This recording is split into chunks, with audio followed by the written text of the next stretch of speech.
Sore, hari ini kita kedatangan tamu yang spesial banget ya mungkin nih. Mungkin ente ngapain Mas ini, Bang? Sini sharing-sharing sih Wih, mantap ya. sebenarnya. Iya, Sharing-sharing ya. sharing-sharing. Mungkin kita perkenalan dulu kali Bang ya. Nama Abang siapa? Terus mungkin sekarang yang lagi dikerjakan tuh apa?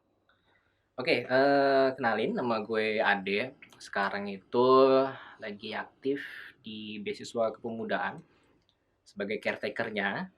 Terus aktivitas lainnya sekarang lagi buka percetakan.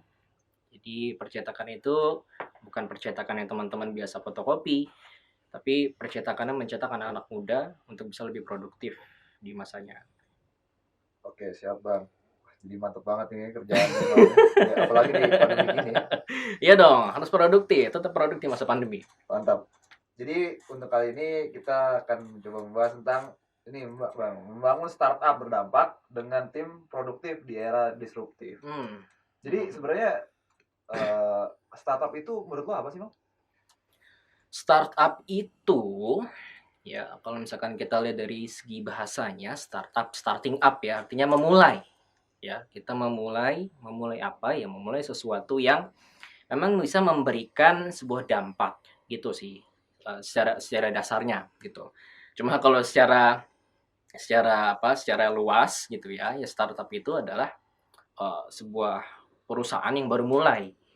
Memulai apa? Memulai usahanya gitu. Itu kalau misalkan dulu ketika startup itu masih dalam artian belum masuk ke industri 4.0. Ketika memang kita udah masuk ke industri 4.0, maka startup ini berubah makna nih.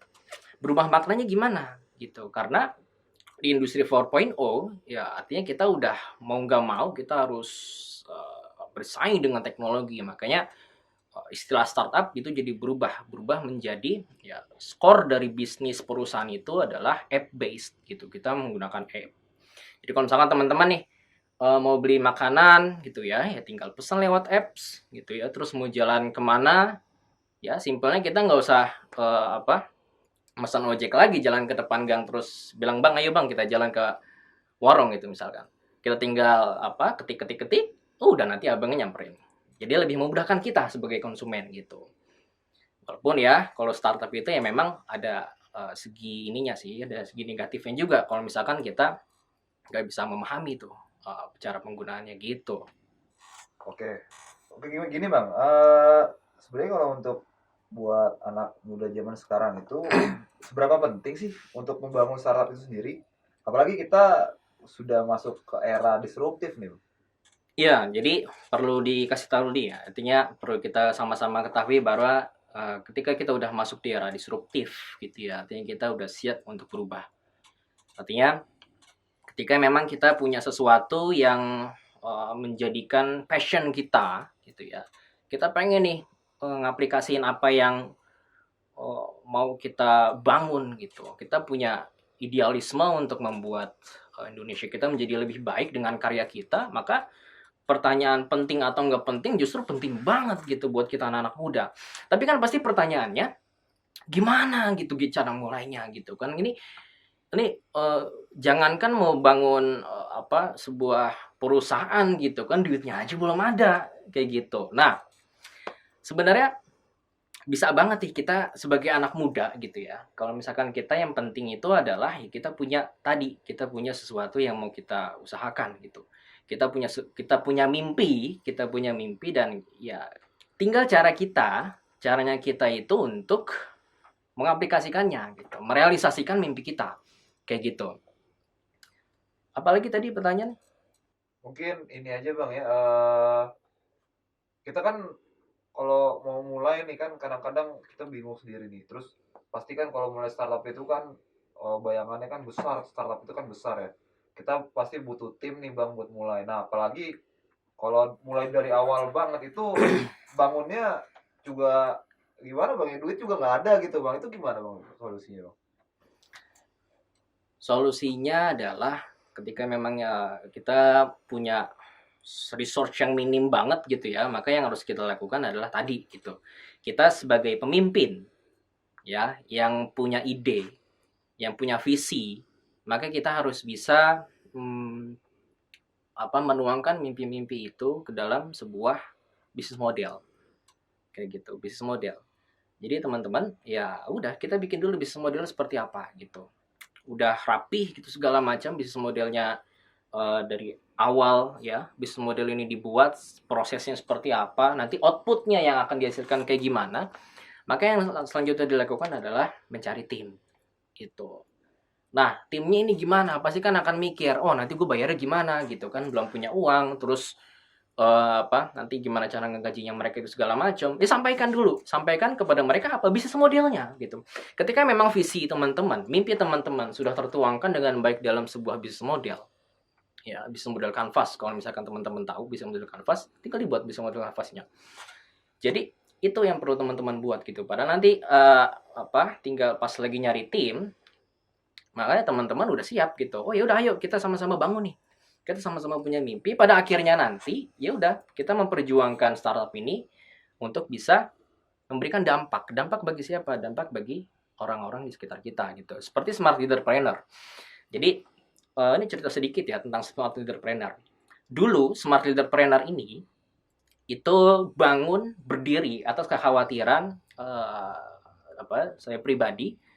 Kami pada saat itu bersama tim melihat bahwa anak-anak muda gitu ya, dengan begitu banyak potensinya, tapi nggak tersalurkan dengan baik gitu.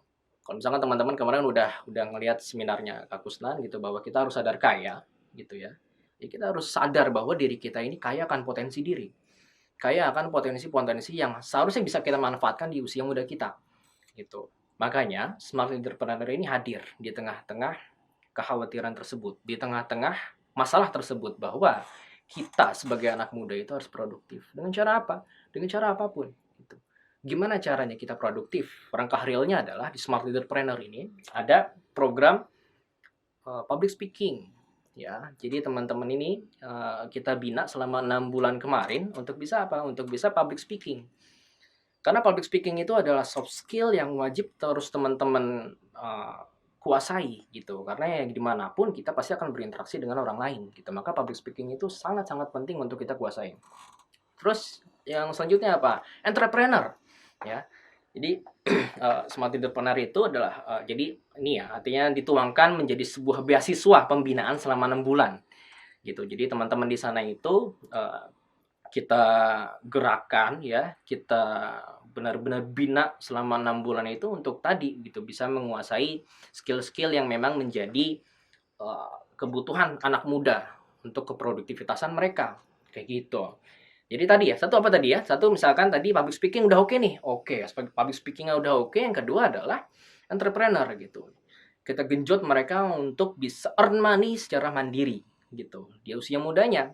Tentunya kalau misalkan teman-teman udah di usia balik, maka teman-teman bukan waktunya lagi untuk minta uang jajan gitu.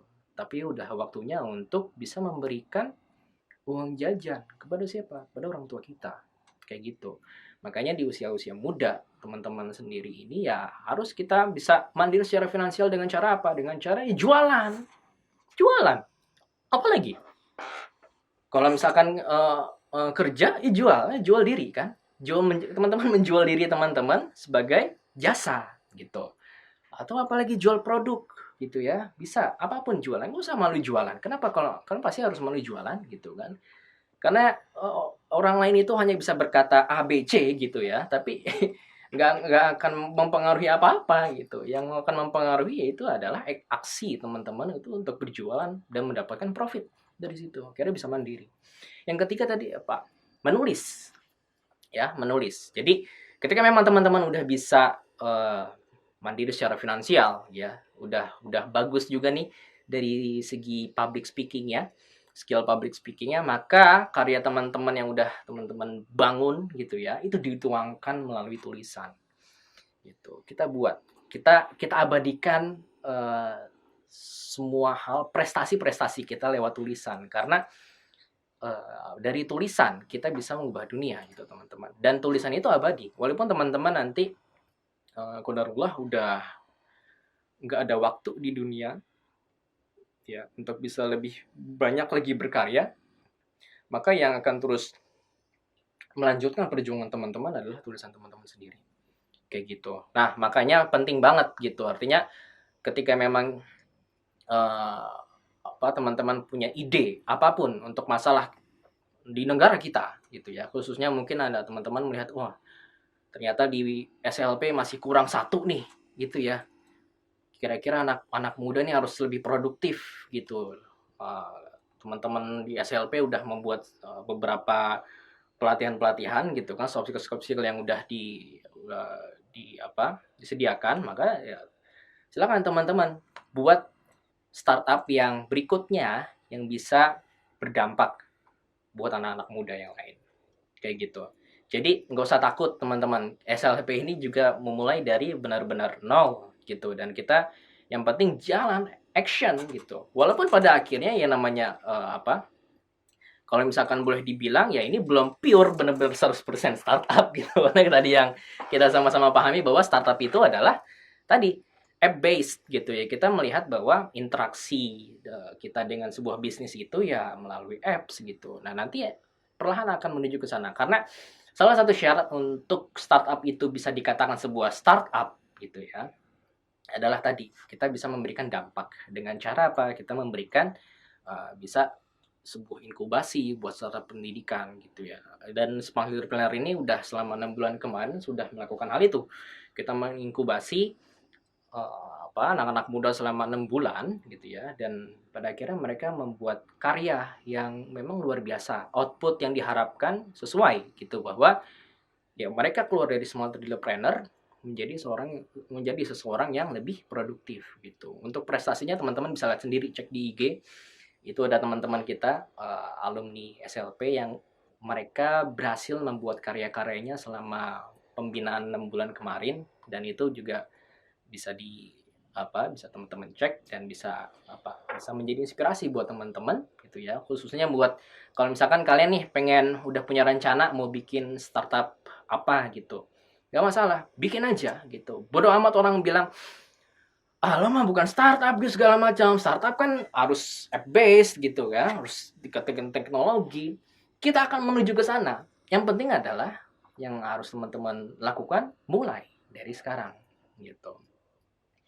Jadi nge step by stepnya ya, dibuat dulu nih tadi bisnis modelnya gitu ya. Kalau misalkan teman-teman adalah orang yang memulainya dari awal, seorang founder ya, seorang yang akan memimpin teman-teman yang lain nantinya sebagai sebuah tim, makanya harus teman-teman lakukan adalah merancang visi gitu. Ketika teman-teman udah merancang visi itu, maka teman-teman akan bisa mendeliver hal itu kepada tim yang akan nantinya nemenin kalian gitu di dalam sebuah agenda kebaikan ya, agenda kebaikan yang pada akhirnya nanti berdampak buat anak-anak muda, buat masyarakat gitu ya, dan pada akhirnya nanti akan muncul perkembangan gitu. Akan muncul perkembangan bisa menjadi sebuah sebuah startup gitu. Karena kan ya kita berproses kayak gitu, teman-teman.